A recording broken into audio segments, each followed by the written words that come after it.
I was born in Washington, D.C., 1958. It was a pretty good childhood. I'm a preacher's son and spent most of my days in church. Ever since I was born or before I was born, I was in church. Sunday school, BTU, regular service, and everything else that went along with that. So I'm a preacher's kid, and my childhood was pretty good. My mother and father. My father was a medical technician, a scientist, as well as a minister, Baptist minister, and a pastor. My mother was a school teacher, and my mother's from Cuba, Antigua, Cuba, and my father's from Dallas, Texas, and they met in Washington, D.C. through my uncle. It gave me good leadership skills, being able to be patient and dealing with people more on a social level, like more like a sociologist. You're always doing things to help people. You find yourself in situations where you're always a caretaker or, putting yourself before somebody else. And pretty much it influenced my life. Everything that I do is like mostly involved in some aspect my uh, my training is being in church. Like being a caretaker, like taking care of my mother. She's older now. My father passed away in December. He was hospitalized for 4 years. He had some difficulty with respiratory and some other issues, health issues. And I moved back from Washington, D.C. To take care of him. And in his evening hours of his life, for 4 years in the hospital, I was with him every day.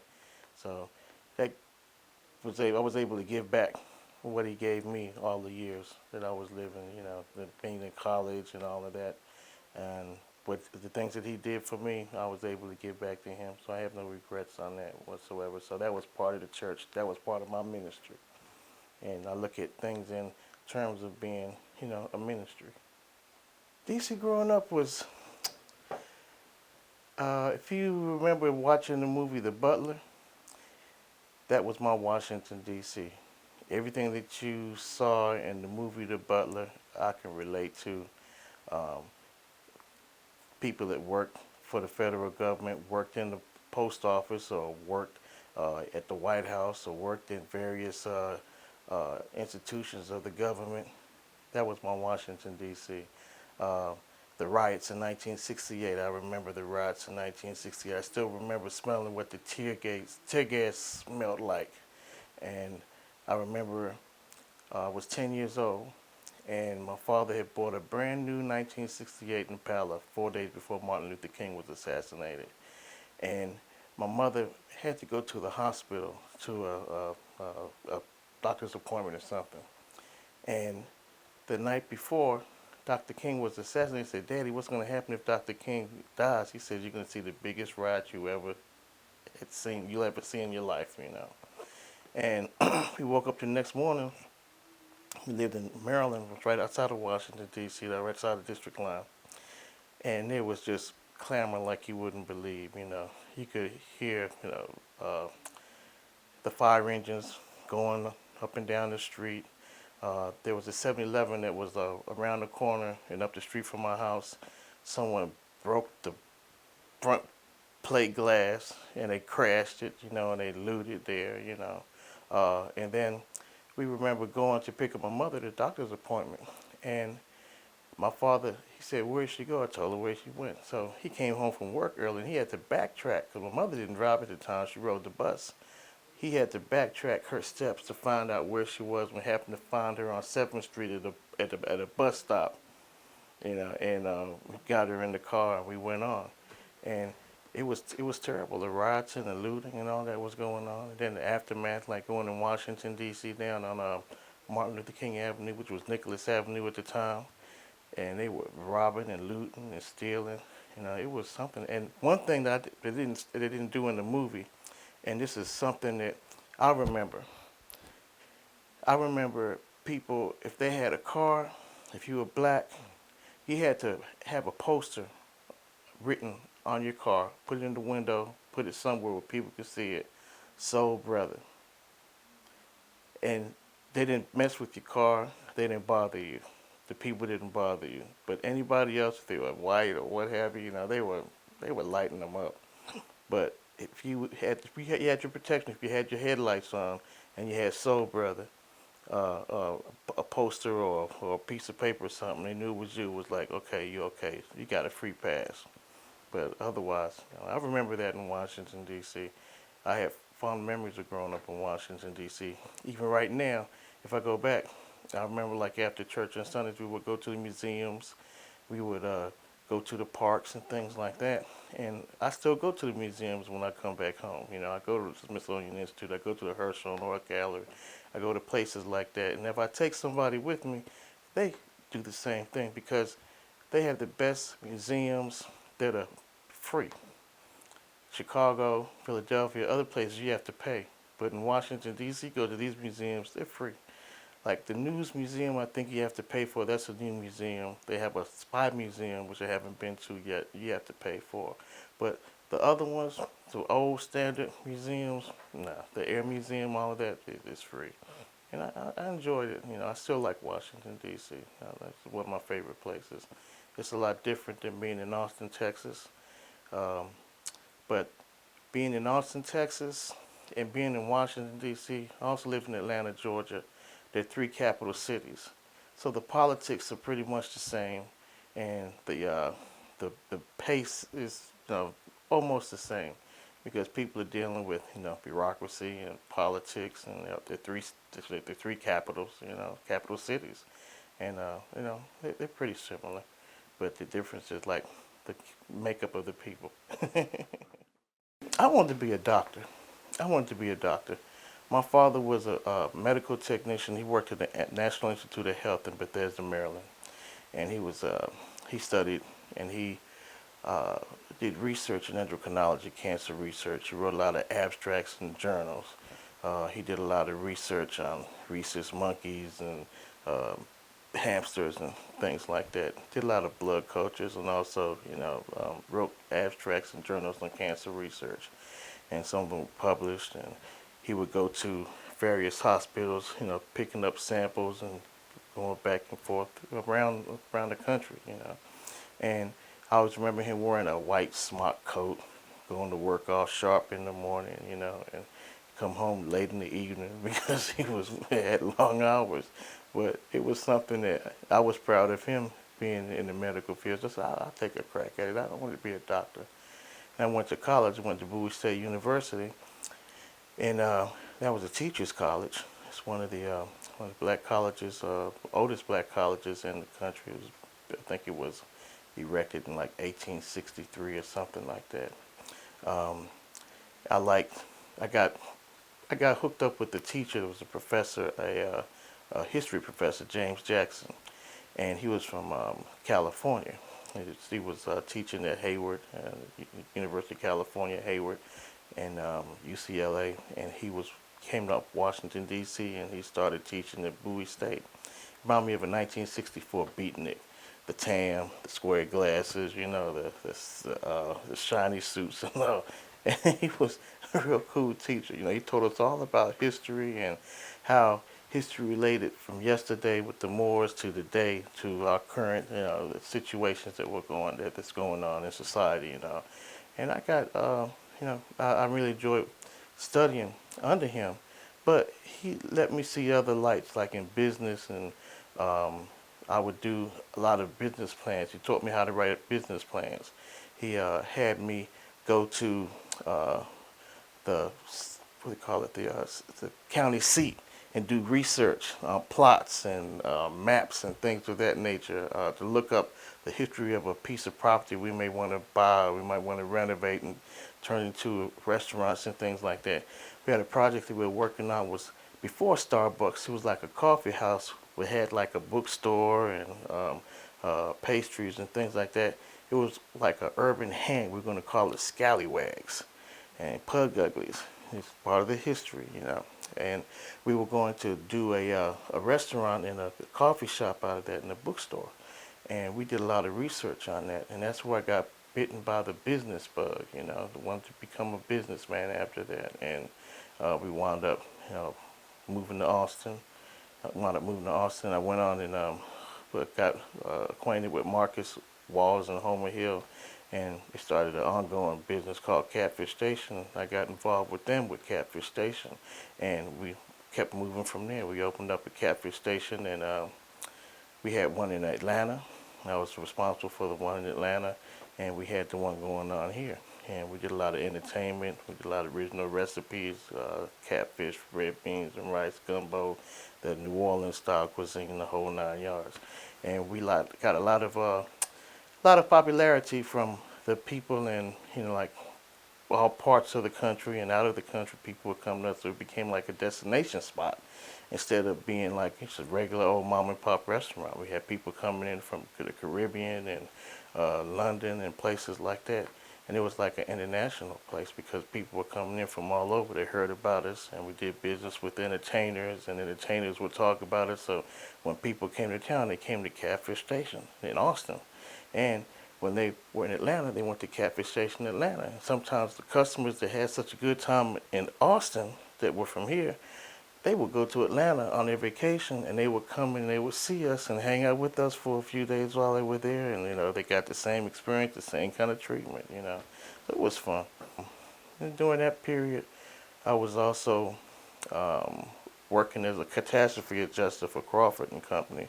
And there I was able to, I moved to Atlanta, and I was still working with Catfish Station, and I was able to get on with Crawford and Company, which was the largest risk management firm in the world. They have like 700 offices and locations all over the world. And whenever there was hurricanes, floods, hailstorms, tornadoes, I would go in and I would assess the damage, and I would do the report, and then we would cut the check to the insured and make them whole. And I would travel like up and down the East Coast, then Florida, and then I got an assignment to the Bahamas. My choice was Savannah, Georgia, or the Bahamas. I chose the Bahamas. That was a contract that was supposed to last for 3 months. It lasted 2 years, and I lived there in Nassau, at the Radisson Cable Beach Hotel for 1 year. And the next year I had a condo right on the ocean, and I was traveling between there, Abaco, Spanish Wells, Freeport, and the other neighboring islands around in the Bahamas. The Bahamas has like 700 islands, so I was responsible for the motor engineering and the catastrophe adjusting for different insurance companies on the island, and it was a lot of fun. Met the Prime Minister, met a lot of people that were involved in the government, and also other business people. And it was a lot of fun. I enjoyed my experience there. So I had something I had to fall back on, which I still fall back on, is my insurance industry capabilities and all. But I had an interesting life. I can't complain. I have no regrets. I lived a life of what you say, uh, like a rock star or something like that, because I had access to airplanes and boats and um, limousines, and lived in a luxury hotel wherever I went. And then I had a nice condo, and I had a new house in Atlanta. So I was going back and forth and all over the place. And there were 5-star places I was staying. Um, and the funny thing about the Bahamas is, like, the company I worked for, it reminded me of something being primitive, like back maybe like in the 50s or the 60s, because they trusted everybody. And I'd never seen that before. If you went to the gas station, you could just sign the book, and you get you fill your car up. They bill the insurance company. They bill the company you work for. If your laptop went out, you call the States. They send you another laptop. If you want to get on the plane to fly somewhere, all you have to do is call and give them your name and your number. They put it in the book. When you got to the airport, there was your ticket. I mean, it was pretty interesting. I was just like, wow, this is crazy. And um, I met a real good friend of mine over there, Miles Monroe. He was a minister. Um, Died in an airplane crash in November. And I used to study under him for 2 years. A lot of kingdom principles, and mixing it with uh, biblical principles and business principles and leadership skills and things of that nature. And I learned a lot from him, because it was like, in the Word, I felt like when I was in the Bahamas under him, because he was so forward in his thinking and his teachings and all, it was like I was driving a Rolls Royce. and the word. And then when I came back to the United States, it was like I was in the Beatles. Growing up in Washington, D.C. was always political because you always kept your nose to the grindstone. You found out what was going on. In the government, it was political. You couldn't get but so far in the government without being political. I have a brother that's with the Department of Energy, and for the longest time, he was like a GS-12. He was doing the work of a GS-15 because he was kind of not a recluse, but he was a no-nonsense type of person, very straight arrow, very focused. And, he does his job excellent. His communication skills are excellent. He could be on Obama's cabinet. He's so squeaky clean, and so good at what he does. He, it took him like probably maybe 6 or 7 years to get his 15, but he was doing his work as a GS-15 all along. He was 12, then you get the several steps to get to the 13, and then several steps to get 14, and you get to the 15, and then there's several steps to get to the higher 15. And that was political. All of that was political. It's who you like or who likes you, and things of that nature. He has no tolerance for that. Like it's not what you know, but who you It's know. who you know, right, right. Or you play the game, and go to lunch with the guys, but you don't want to go to lunch, and all those type of things.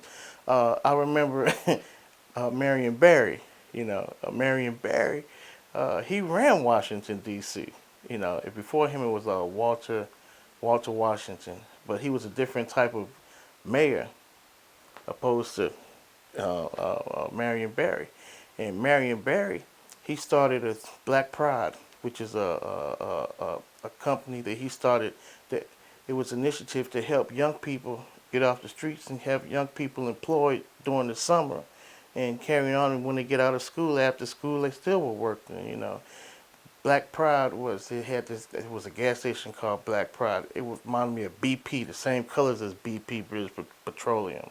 And they employed a lot of black youth, pumping gas, and when they had the full service gasoline stations and things of that nature. I remember that. And then he always, was, was doing things for the people in the community and all. And then there was another politician in Washington, not Washington, D.C., but I remember in Prince George's County, Tommy Broadwater. He was a senator, and he did a lot for the people in his community. So I watched those people and watched how they work, and they did a lot. Those politicians were a lot different yesterday than they are today. And they did a lot, and they got a lot accomplished. They helped and shape and mold the cities that they were involved in.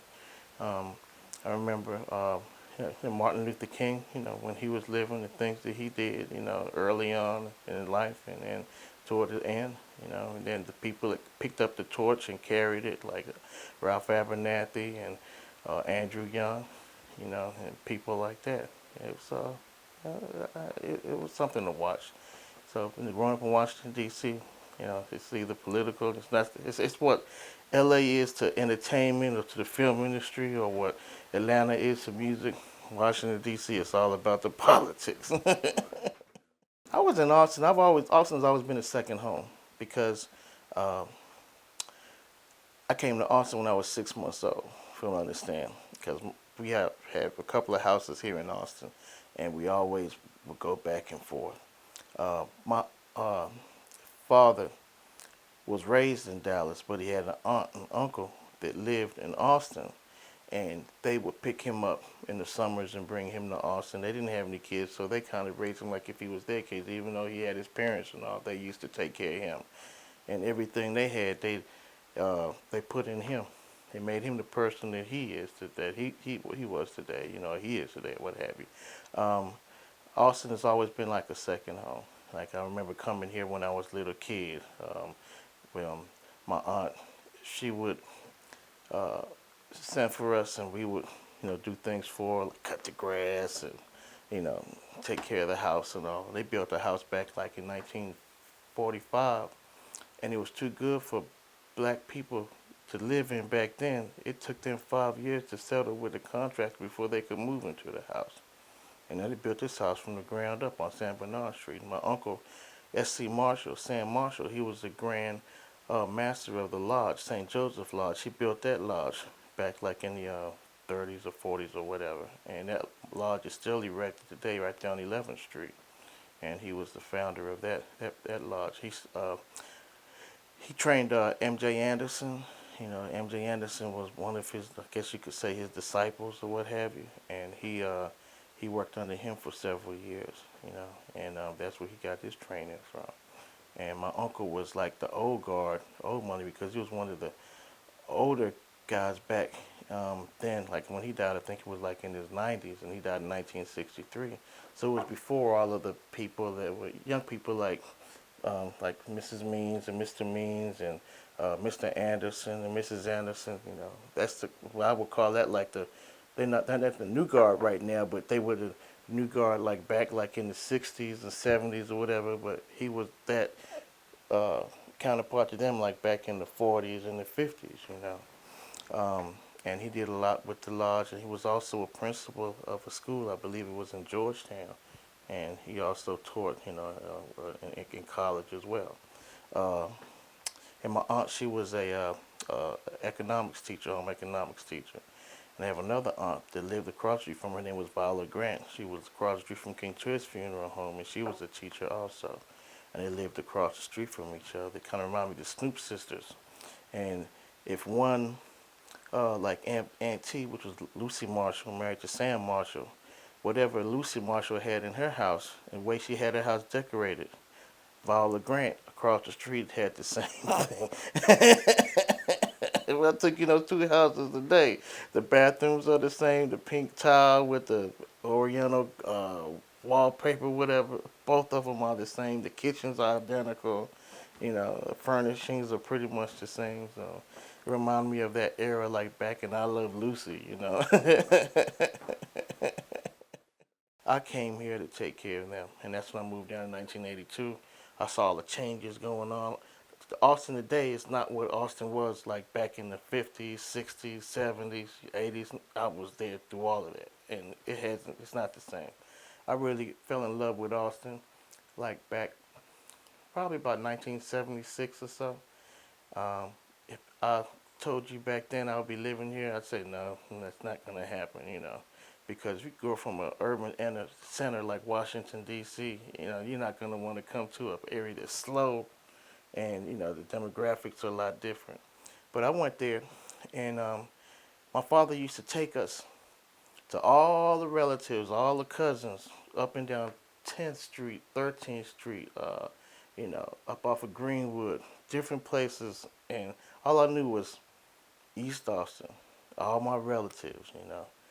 And one day, I found I had some cousins my age. This was like when I was about 16 years old, and they said, "Hey, let's go to Zilker Park." Where is that? They took us to Zilker Park.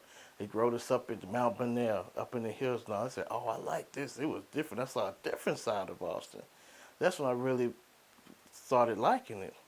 And then when I moved in '82, um, it changed a little bit too because it started to grow. You know, they talk about the rush hour. I laugh and said, "This isn't a rush hour." And like when we moved to Atlanta, like in '93, and I would come back and forth, still have my houses here in Austin, and I would go back and forth. I could see the changes.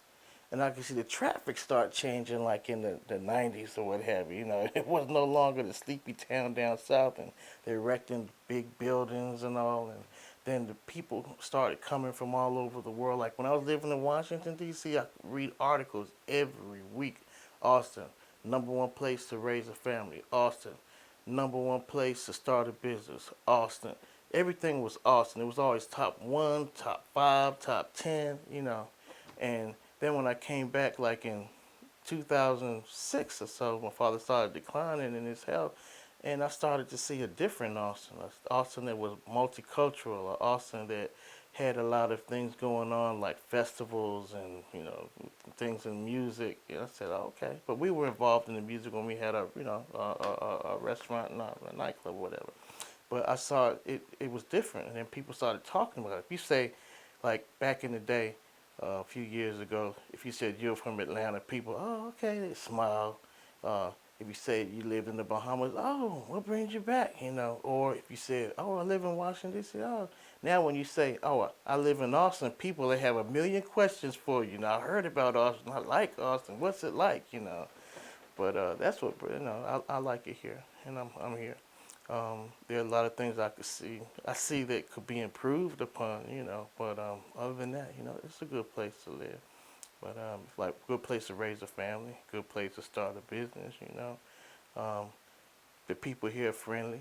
One thing about it, you don't have to dress up. You don't have to put on any pretense. Like in Washington D.C., you go someplace, you have to wear a nice suit or a nice outfit or what have you. If you're a lady, going to a play or something. But here, you can go right down to the theater, um, the Paramount, and hey, you can put on a pair of jeans and a button-down shirt and shoes, and you're good to go. But still, that might be dressed up. Somebody next to you might be wearing a T-shirt. When I left, Austin, I saw, like when I left in '93, there were a lot of progressive black people living here. I mean, there were people that had their little organizations like what's it, DBM, Distinguished Black Men, and then they had DBW, Distinguished Black Women. These were young people that were professionals that just graduated from college and getting their start. They had their organization. They were doing things socially, and they were getting ready to do things that economically that would help people, but they couldn't get anything done. These people they're not here anymore. Most of them have gone to Dallas, might have gone to Houston, might have gone to LA, might have gone to DC and different places. They're not here anymore. Very few. And I don't see anybody that I used to know. Very few. If people were downtown, there's nothing to bring them downtown anymore. You have the Elephant Room, but you're not going to see the same people that hung out at Cafe Station going to the Elephant Room. It's a different type of entertainment, different type of jazz that we had. Um, you may see people on Sundays at church. You may see people if there's a play or something that's a black play, like bubbling brown sugar or something like that. You may see somebody. You may see people, but most of them are gone. They're not here anymore. There's nothing here for black people really to keep them, uh, to keep us here. You come here if you're in the tech industry. You come here if you're in the medical industry. You come here if you're a teacher. You can get on with the Independent School District, Austin Independent School District, Round Rock Independent School District. But I find this too, that the black people that are coming here, they're not showing them East Austin to live in. They don't know about East Austin. They show them Round Rock. They show them Manor. They show them South Austin, some parts of South Austin, but they don't show them East Austin, you know. And you see the people that are coming here from California, they from different Colorado, different places around the country, Midwest, whatever. They're the ones that are living in East Austin, New York, and places like that. They're living in East Austin. That's where they're coming, but there's really nothing to keep us here. I mean, you're here because you want to be here. You're here because you don't have a chip on your shoulder. You get along with other people or what have you. You're here for the economic reasons. Um, I found this out too, like in Washington D.C. The people that are working, they take for granted that Washington D.C. has the highest income per capita than any other place in the country. People working for the federal government, you're making six figures. The government contractors, people that have been working the government, the post office, places like that. They come to places like here, you're not gonna get that kind of money. You're not gonna get that kind of money. Somebody paying you, $8, $10, $11 an hour. They think that you're making a lot of money. We paying you this, but that's not jack. You can't live off of that. And coming from a different place, but you just come in, you get in where you fit, and you do what you have to do. You make the adjustments, but they're not. That's why people. That's why the people are bouncing. That's why they're leaving. The people that are coming here are people that are in the tech industry, people that have their own businesses or what have you. But by far, not a lot of black people. But we need to do something where we have something that we can offer that these people will come and they want to come and they want to stay here. They want to build a future here because it's probably one of the best places or well kept secrets in the country. You know, I mean, there's always something going on every weekend. You know, the place is clean, the place is friendly. Like when my father was in the hospital over at Cornerstone, he was there for 4 years, and the people took care of him better than any place I've ever seen. And they attended to him like if he was their own father. The nurses, the doctors, you know, even the custodians would come in and sit down and talk to him, and you know, if he was they'd make him want for anything, even the CEO, you know. But those are things that people don't realize that you know they take for granted, you know. And it's a treasure here. People just have to look for it. You know, you can't be walking around with a chip on your shoulder. Oh, white man this, white man that, or whatever. But you have to be kind of open, you know. I haven't had any problems. I guess it's the way I carry myself, you know. I've never met a stranger either, but I brought that with me from the way I was raised by my parents, you know. And we've always been able to talk to people. We've always been able to, you know, get along with people, you know. I don't like a lot of confrontation, a lot of drama. Didn't grow up with a lot of confrontation. Didn't grow up with drama. You know, my tolerance that is zero. I don't have time for negativity in my life, you know. But I'm always trying to do things to help people and help better themselves. And that's what my premise is in life, you know. That's my ministry, so to speak, you know. Parents need to take time and spend time with their kids. Get to know your kids. Get to do things with your kids. Like my mother and father used to take us to plays and take us to you know football games, baseball games, a free bat day at the stadium and things like that, and museums. We would do things like that, you know. Even listen to music together. You know, like the music that my father used to listen to, jazz. It's my favorite music today, you know. I like the rock and roll and the hip hop and all that other stuff too. But you know, my basic is jazz or you know, gospel or what have you. You know, but that stemmed from from my upbringing. You know, like you, if kids will mirror their parents, you know, they see their parents doing certain things, the kids will wind up doing the same things. You know, but kids have to have hope too. They have to see something positive, and their parents pull that positivity out and transfer it onto themselves, so that they can, you know, be productive people in life later on. You know, education was a proponent that my mother and father preached. You know, I went on and got my education. You know, something somebody can't take away from me. Something that I earned. It's my intellectual properties. And I think parents need to instill that in their kids, you know, set moral values and principles, let them follow that, you know, make them productive in life, hold them accountable for it. Don't, the parents shouldn't let the kids run them over either. The parents should be the parent and the kids should be the kids, you know. Right now, I work with Austin Cab. I was a dispatcher. From dispatcher now, I'm administrative assistant, and I help wherever I need to fit in, that's where I fit in. I help do whatever I have to do to help them. Uh, I drive, you know, if we have limousine service, I drive people, you know, the special people that need to get around or whatever, I drive them, you know, Ron Means, you know, uh, I take him places. His mom, Mrs. Means, you know, she's a beautiful lady, just like a second mother to me. We go out and do things together, you know. That's what I do pretty much. But you know, I'm my own man. I live my life on my own terms. I'm still, you know, I still want to get into business and do something, be it back in the restaurant business or something in pharmaceutical sales or what have you. That's what my goal is. But right now, you know, I'm just giving back. It's like my ministry, you know, just helping others. But you know, I still take care of my mother. She's 88 years old. She'll be 89 on July 16th. It's a few days from now. So I help celebrate her birthday, and I take care of her. But in the meantime, I'm still looking to do what other things that I have to do for myself, like get my business going and do something that I can say that is mine, you know. Because I've always, my whole life, you know, my parents are like, you need to do something for yourself. You need to do something. You'll stop doing stuff for other people. But I got stuck in doing things for other people. But I know that the Lord will look out for me because He blesses me abundantly. Just, uh, just that's my thing, you know, giving back to people, and people have blessed me by just doing things for them, and I like it, and it's what I do. I remember when I was in the Bahamas, um, when my contract was over, people would just walk up to me, just put stuff in my hand. I go back to uh, my home, and I said, what did Frank put in my pocket? $1,000.